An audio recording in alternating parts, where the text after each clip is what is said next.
Uşaqlar, çaydan premium məkandır. Ona görə biz hər müştəriyə premium xidmət göstərməliyik. İstər əsəb olduğu, istər kapriz olduğu, bilin ki, hər bir müştəri bizim sərvətimizdir. Bax, içəri müştəri gəldi. Nümunə olaraq bir dənə baxın, bunu necə rəftarlayacaq. Salam verəcəm, xoş gəldiniz. Gəlsiz. Qanının qiyməti nədir? Yavaş ol. Buyurun müəllim, bu bizim menümüz, hələ üstəlik QR kodumuz da var. QR kod menyu.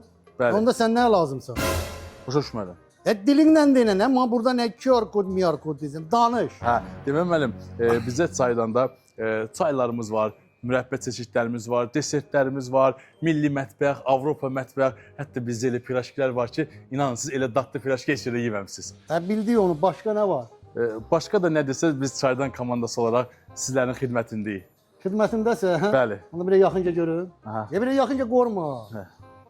Hala bu bir madı orada 10 dənə jim elə. Jim? Jim.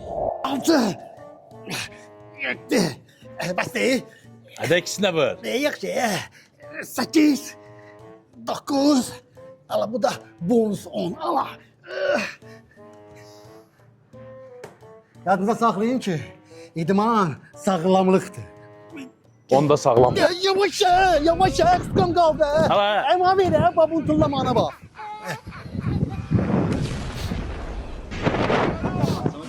Sıkım qaldı. Hələ. Akül hepsi.